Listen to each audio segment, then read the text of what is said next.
Well, good morning. I want to welcome you again to Saints Community Church. If I haven't had a chance to meet you, my name is Wayne, and I have the privilege of being the lead pastor here at Saints Community Church. We are one church in two locations, right here at our Metairie location. You're in the first service of our Metairie location, and we also have a location in Belle Chasse that is getting ready to meet as we speak. Let's go ahead and bring them on up, y'all. Bring them on up, like all sides, all over. Bring the house lights up for me so I can see these amazing, beautiful people's eyes. Yeah.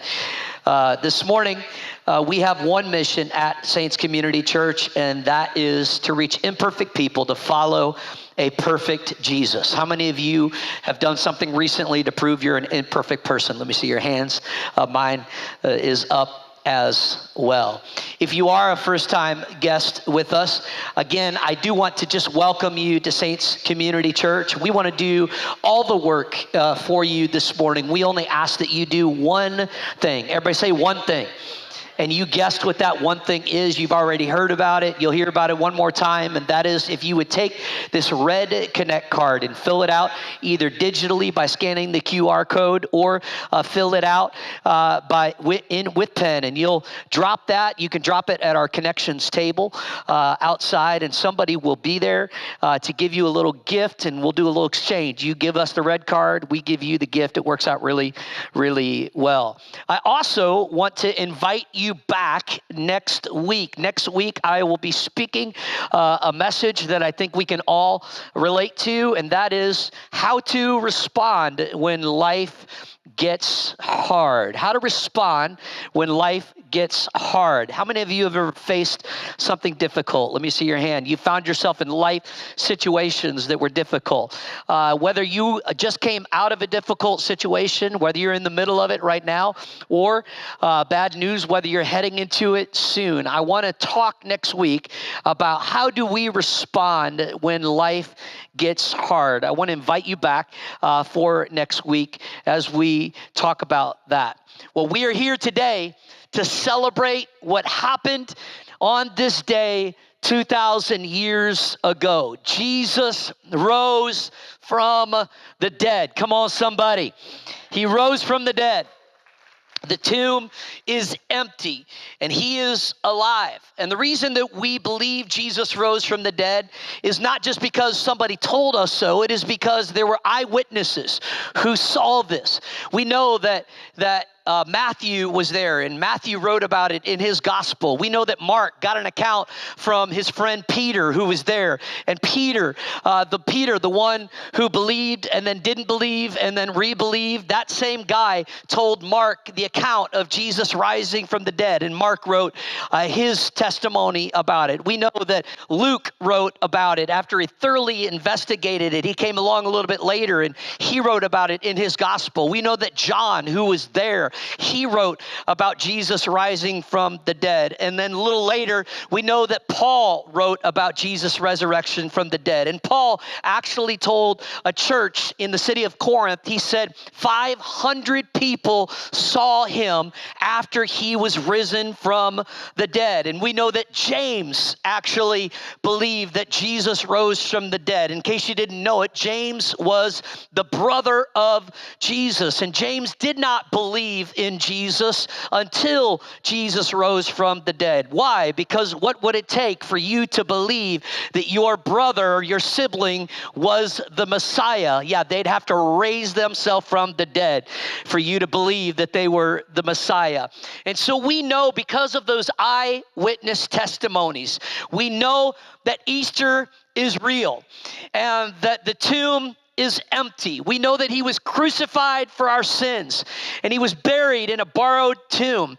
We know that he's victorious over sin, over death, and over the grave. He is risen. The tomb is empty. He's still alive, my friends. This is Easter. And the truth is that if you're in this room today, I'm going to make an assumption. I'm going to assume that most likely you actually have some type of a belief in the resurrection. I'm going to assume that you're here today because you are not antithetical to the resurrection, that there's something in you that says, I think this is real, or I think this really happened, whether you've bought into Christianity wholeheartedly or whether you're here today saying that I think there was a historical Jesus, and I think there's enough evidence even outside of the Bible to support the resurrection. I'm going to believe today that you understand what happened.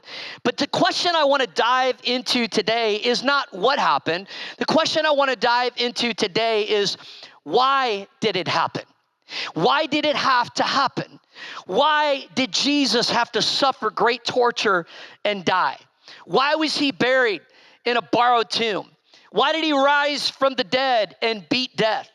And the answer to that question is staggering today, and I'm going to do something that they teach you not to do when you go to seminary to learn to become a preacher. I'm going to give you the answer to the question instead of building tension along the way. Because the answer to the question of why is actually staggering, my friends. Here's the answer. The answer and the why of Easter is so that the God of all creation could have a relationship with you. Come on. That's the answer. Why Easter? So that the God of heaven could have a relationship with you. If we're not careful, we just view Easter as an event in history to be celebrated that actually has no effect on our lives today. But here's the truth. What happened 2,000 years ago on Easter isn't just a theory. It determines what happens between you and God to this very day today. The reason Jesus came, the reason that he was born on the holiday that we celebrate called Christmas, the reason he lived a perfect life with no sin, the reason Jesus was tortured, the reason why he was put on the torture tool of the cross, the reason why he was buried in a borrowed tomb, the reason why the tomb is empty, and the reason I know it's empty is because I've been in Israel at the tomb, y'all. It is empty. He is no longer there. And the reason why is not just so you could get to heaven someday. It is so Jesus could have a relationship with you today. But here's the issue that I want you to understand. Because if you're a thinking person, you ask this question: why did it take all of that? Why did it take all of that for God to have a relationship with me? And we're going to discover that today by looking at the account in the Gospel of Matthew, who gives us the play-by-play of Jesus on the cross on the last hours of his life. Let's read together from Matthew chapter 27, verses 45 through 54. It says, "From noon until 3 in the afternoon, darkness came over all the land. About 3 in the afternoon, Jesus cried out in a loud voice, 'Eli, Eli, lema sabachthani.'" You say, what is that? That is the original language. I hate to burst everybody's bubble, but Jesus didn't speak English, okay? He spoke in a language of his day called Greek. And that term is translated, my God, why have you forsaken me?" When some of those standing there heard this, they said, "He's calling Elijah." Immediately one of them ran and got a sponge. He filled it with wine vinegar, put it on a staff, and offered it to Jesus to drink. The rest said, "Now leave him alone. Let's see if Elijah comes to save him." And when Jesus had cried out again in a loud voice, he gave up his spirit. At that moment, the curtain of the temple was torn in two from top to bottom. The earth shook, the rocks split. And the passage tells us in the next few verses that people that were in the vicinity of this event of Jesus dying actually burst out of their graves at the time. And then in verse 54, we read this: "When the centurion and those with him who were guarding Jesus saw the earthquake and all that had happened, they were terrified, and they exclaimed, 'Surely he was the Son of God.'" Now let's look at chapter 28. We're going to read just the first 6 verses of chapter 28 to discover what took place next. After the Sabbath at dawn on the first day of the week, Mary Magdalene and the other Mary went to look at the tomb. There was a violent earthquake, for an angel of the Lord came down from heaven and going to the tomb, rolled back the stone and sat on it. His appearance was like lightning and his clothes were white as snow. The guards were so afraid of him that they shook and became like dead men. The angel said to the women, "Do not be afraid, for I know that you're looking for Jesus who is crucified. He is not here. He has risen just as he said. Come and see the place where he lay." Why? Why did it all have to happen this way? The answer to why actually reminds me of, we know that the resurrection of Jesus was the greatest event in all of human history. I'm here today to tell you that no matter what event you value in human history, no matter what you view as important, and I just want to see today how many of you would put the Saints winning the Super Bowl in 2009 and 10 as a pretty important event? Come on, my hand is raised in history. Let me just see, was anybody there that day? Yeah. How many of you know that was important for our city? And sporting events in general are some of my favorite events in all of history. And one of the greatest sporting events ever is an event of a sport that I don't really play. I'm not really that into. And the reason I don't play, I'm about to tell you what it is because this sport plays me more than I play it. And this sport that I'm talking about is golf. And how many of you have, I'm not going to ask if you're a golfer, how many of you have ever just tried to golf? Raise your hands, because there's a difference between trying to golf and being a golfer. And I found myself as a young man trying to learn golf, and I found myself very frustrated. But I know from talking to people who are better than me at golfing that the greatest event in golfing is called the Masters. How many of you have ever heard of the Masters? Yeah. This is it. This is the creme de la creme of golfing events. And here's what you have to know about the Masters. The Masters is not something that you show up for on your terms. This is not like rolling into a Saints game wearing whatever you want, whether you want to wear gear, don't wear gear, it doesn't matter. This is an event where they tell you right on the website, you must be dressed in appropriate attire. You ain't rolling up to the Masters in your cutoff jeans or in your T-shirt or any of that. In fact, they don't even let you call yourself a fan at the Masters. You are called not a fan, you're called a patron. Everybody say a patron. Yeah. And at the Masters, they do not allow any kind of food, any kind of drink. And the reason they don't allow any of that is because there is no trash at the Masters. If you can imagine with me, 50,000 people at a sporting event with no trash. How many of you know New Orleans would know nothing about that? Yeah. No trash. In fact, if somebody happens to drop a piece of trash, somebody instantly is standing there right behind them to pick up the trash. Here's another thing, just in case you ever go to the Masters, that I want to tell you. You are not allowed to bring your phone when you go to the Masters. The phones stay in the car. Isn't that an interesting thing, that there are 50,000 cell phones in cars that are parked by the Masters? Why? Because if you're going to experience an event like the Masters and you're going to have a relationship with that event, you've got to know this. You're coming on their terms. And coming on their terms is a difficult concept for most of us in this room. Why? Well, because we like life on our terms. In fact, Burger King actually came up with a way to tell us this. And the Burger King slogan is, have it. Yeah, you know it. Have it your way. We like things our way. I like things on my terms. You like things on your terms. I mean, just have somebody get your drink wrong at Starbucks. And you know that that's not what I wanted. It's not what I asked for. I need things on my terms. But I'm here today to tell you every person in this room, I want to tell you something. You are not living in your world. You're living in God's world. Come on. He's the creator of the universe. He's the Almighty God. He is the one that gave you the very breath that you are breathing this morning. This is not our world. This is God's world, y'all. And we are living in his world.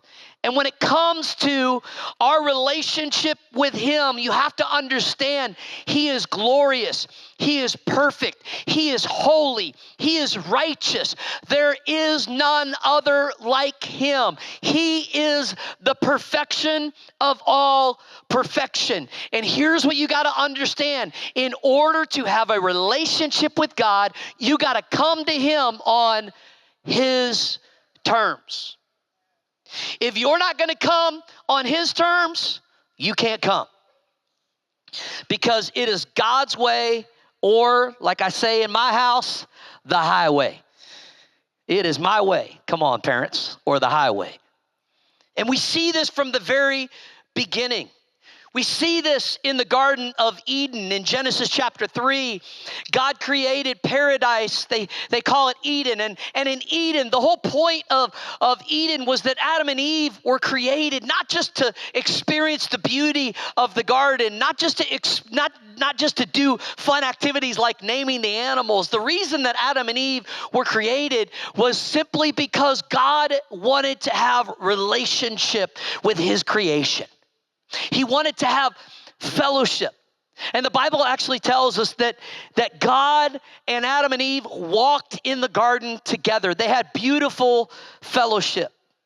And he had one term, and he said this. He said, in this garden, you can have everything except one thing. And that one thing, eating from the tree of the knowledge of good and evil, will bring you death. And some of you say, man, I would have made different choices than Adam made. No, you wouldn't have, my friends. You would have made the same choice. Why? Because as humans, we want the one thing, don't we? Well, what about all of this? Yeah, that's all nice. I want that one thing. I want the thing that I'm not supposed to have. This is how humanity is. And that one man, in that one action, created in humanity, in all of us, a separation from a holy God. And that became the reality. In that one action, with that one man, on that one day, sin came into the world. And death came into the world. And it wasn't just death physically. It was a spiritual death. Genesis chapter 3, verse 22, part B says this: the man has now become like one of us, knowing good and evil. He must not be allowed to reach out his hand and take also from the tree of life and eat and live forever. Why did God follow up what happened with, hey, we've got to make sure that the tree of life, that they do not eat from that? Because if they would have eaten from that, they would have lived forever separated from God. So it goes on in Genesis 3 to say this: so the Lord God banished him from the Garden of Eden to work the ground from which he had been taken. After he drove the man out, he placed on the east side of the Garden of Eden cherubim. Everybody say that word. Say cherubim. Cherubim. And a flaming sword flashing back and forth to guard the way to the tree of life. Everybody say cherubim. One man with one action brought separation for all of humanity. And that cherubim wasn't what you picture. Some of you, when you think of a cherubim, which is a type of an angel, you think of like soft, cuddly, fluffy cherubim. Like you think of cherubim playing a harp and floating on clouds. And you see the picture of the cherubim. Listen, friends, it was not a soft, cuddly angel. This cherubim was mighty. This cherubim was intense. And this cherubim wasn't just leaning on the eastern gate of Eden there in the garden, just chilling out. and waiting to cuddle somebody. This cherubim was standing guard with a flaming sword that went back and forth and back and forth. And every time that cherubim would wave that flaming sword, it would say one thing: mankind is not allowed in. Mankind is not allowed back in the garden because mankind has separated themselves from their relationship with God. And now we have Jesus in Matthew chapter 27, hanging on the cross at 3 o'clock in the afternoon. And he cries out, my God, why have you forsaken me? Then he cries out again, it is finished. Everybody say finished. What happened? He gives up his life for you and for me. Here's what I want to help you understand as the band comes. What started in Eden was being finished at Calvary. And when God placed the cherubim at the gate of Eden, he had a plan. Not that man would live forever separated from him, but that one man would make a way for us to be restored into right relationship with him. And that plan started to unfold the day that Jesus was born in the story that we read about in that city called Bethlehem. And that plan of God continued to unfold as Jesus lived a perfect life, and as he did ministry for 3 years, as he healed blind eyes, as he restored dignity to people, as Jesus did all of these things, that plan was restored. And on that day that Jesus died, everything changed. It culminated God's plan that he had from the time of Eden. It all culminated in that moment when Jesus said, it is finished. How do we know that God's plan culminated in that event? Because the next thing that Matthew says, the next thing that happened after Jesus died was the curtain in the temple was torn from top to bottom. Now, to understand this, we need to talk for a second about the curtain. You see, on the Temple Mount, there was a place called the temple where the Jewish people had worshiped God for decades. And in the temple, there was an outer court to the temple where anybody was allowed to come. And then there was an inner court where the priest would do ministry and they would teach and holy things would happen. And the inner court was more considered a holy place. But inside of the inner courts was the most holy place. It was known, and still is today, as the Holy of Holies. And inside of the Holy of Holies was the Ark of the Covenant. And inside the Ark of the Covenant was the 10 Commandments.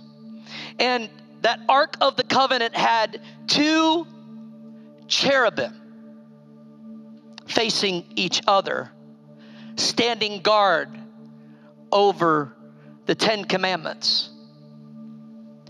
And that area, that site, was so deadly that because it represented the presence of a holy God, it was where God met with his people.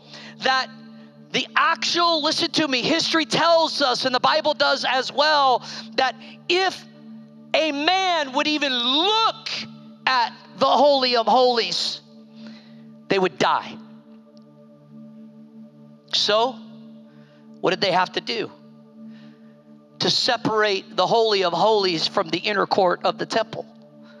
Well, my friends, they had to build a veil, a curtain, if you will.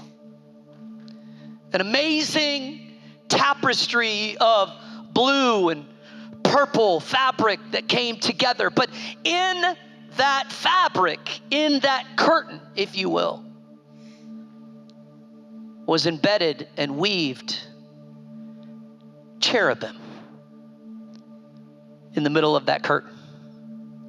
Cherubim facing each other in the Ark of the Covenant. Cherubim standing guard and being embedded and weaved into that curtain.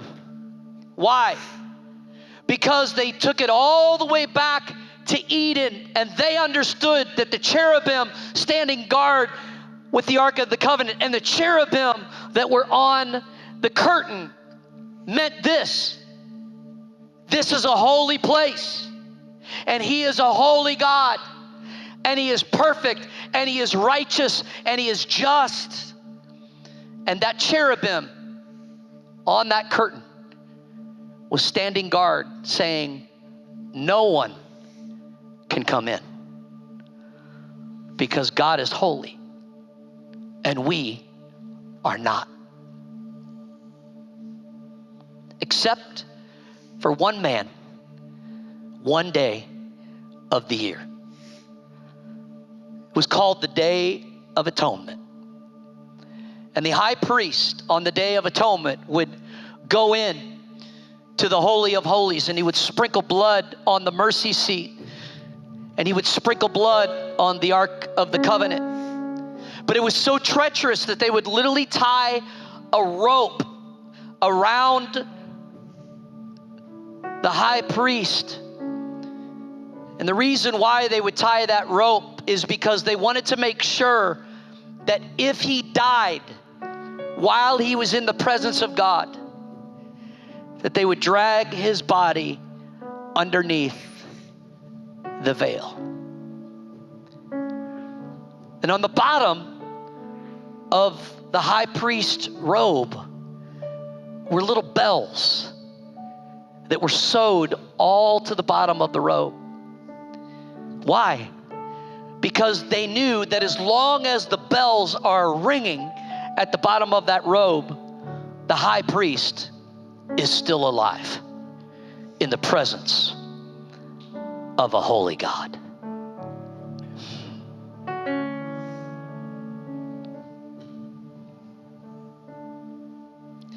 And on that one day,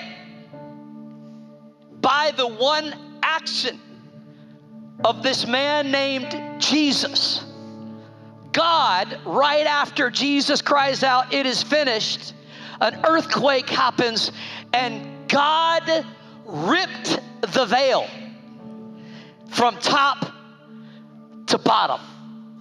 Because God was saying, the veil has been torn. The curtain has been removed. I can now have relationship with my people because I want a relationship with them. Now listen to me. You may enter into the presence of a holy God, and you may have an everyday relationship with God Himself. Why? Because of one man. On one day, the veil was torn. The cherubim embedded into that veil were split in half, because God was saying, I'm no longer guarding my presence from you because of my Son and what He just did. The veil has been ripped, and now I can have relationship forever and ever with my people who I long to have fellowship with, who I long to have relationship with. Those of you that are a part of Saints Community, you know that I have been to Israel, and since I've been to Israel, I have this fascination with all things Israel. And I discovered as I was studying this week that about 10 or so years ago, archaeologists made a huge discovery in Israel. And what they discovered is as they were on this excavation site, they were digging, which you see these excavation sites all over Israel all the time. They're continuously digging because underneath the rubble is the first century. Underneath the rubble is all of these things that we see. And I've actually seen that the earthquake, the rocks, I've actually seen the rock that was split right there. And they found this discovery. They found it all the way down from the Temple Mount. You see, the Temple Mount is up in a high place, and they found it down a ways from the Temple Mount. They actually discovered what I'm about to tell you about in a drainage ditch. And they found something that was literally life-changing for these archaeologists. And listen to me closely, it's life-changing for you and I as well. You know what they discovered embedded into the rock? It had been there for millennia, centuries, decades. They found a little bell. I want to show you a picture of the bell. This, my friends, is one of the little bells that was tied to the robe of the high priest as he entered into the Holy of Holies. I want you to see the picture of it right on somebody's hand. Go ahead and go to the next picture. Yeah, you can see these were tiny little bells, and dozens of them tied around the robe. And the archaeologists actually said, you know what they said? They said, as far as we know, this is most likely the only object that we have that was in the Holy of Holies. Wow. I want to help you understand something today. That little bell, by the way, it still works. The clapper inside of it still works on that little bell. Thousands of years later, it's like God was digging down through the trenches of your life, of my life. It's like God was saying through all the years of mud and rain and all of the years of the sludge and the rock and all the years of stuff that had drained into that drainage ditch, and they find the bell, and it's like God is saying, hey, I need humanity to know something. The bells are still ringing. And what is the bell saying, my friends? Well, here's what I want to help you understand. Here's the point of the entire message this morning. The torn veil says access is now possible. It says we can have relationship with God. The empty tomb says the one who made it possible is alive to bring you into the presence of God. The bells are ringing. And today, whatever you're facing in your life, you say, I've done too much wrong. There's been too much sin. Pastor Wayne, you don't know what I've done. You don't know what's been done to me. Listen, I need you to hear me today. I need you to hear God today saying the bells are ringing for you to come into relationship with me. No matter what's happened in your life, no matter what has taken place, the bells are ringing, my friends. The bells that are saying, come home. The bells that are saying, I want a relationship with you. The bells of God are ringing today, and they're saying the tomb is empty. The veil has been torn. The one who is perfect made a way where there is no way. You know what else the bell says? I need you to hear this. God is determined to get to you, and he is determined to get you to him. God made the way because the way had to be made by God. You would think, Jeremiah, that Jesus would have died on the Day of Atonement. It makes sense, right? Like the day that the priest had to go in and sprinkle the blood in the Holy of Holies in the presence of God. You would think that Jesus would have died on the Day of Atonement, but he didn't die on the Day of Atonement. He died on the Passover. Why? Because the Passover was what God did. The Day of Atonement was what man was trying to do to have a right relationship with God. It wasn't about what we could do. If it would have been about what we could do to get to God, Jesus would have died on the Day of Atonement. But he didn't die on the Day of Atonement. He died on the day of Passover, in the week of Passover. Why? Because it's not about what you can do to get to him. It's about what he did to get to you. The bells are ringing. You heard 3 testimonies up here that said Jesus changed their life. And on that day that they surrendered to Jesus, they heard the bells saying, "Come to me, run to me, I love you." This is more than a celebration, y'all. It is a celebration of an empty tomb. But this is God reaching out saying, I want relationship with you. Easter has a why. And the why of Easter is this: God made a way for you to come back to him. Not on your terms, but on his. The veil was torn. The barrier is gone. And you can come in. The bell is still ringing today because God made a way. Now listen, have no doubt. Remember, please, he's still perfect. Just look at the cross. He's still righteous. Just look at the cross. And he's also full of mercy. Just look at the cross. Jesus was forsaken, so you don't have to be. He was cut off, so you could be brought in. And because Jesus didn't stay dead, you're now invited into a right relationship with him. I love it the way John said it in John chapter 17, verse 3. He said, "Now this is eternal life, that they know you, the only true God, and Jesus Christ, whom you have sent." God isn't just trying to get to heaven, you to heaven someday. He wants you to know him today. The invitation is this: Jesus was enough. And because of that, you can come in.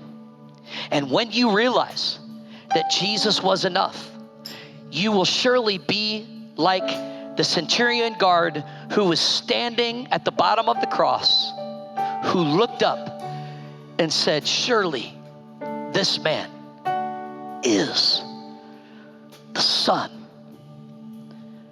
of God."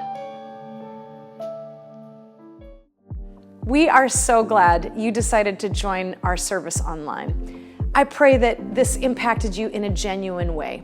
If you're new to Saints Community, we'd like to invite you to fill out a Connect card using the link on the screen so that we have an opportunity to connect with you. You can also follow us on Instagram at SCC_NOLA or on Facebook at Saints Community Church to stay plugged in and see what God is doing. We hope to hear from you soon. God bless you.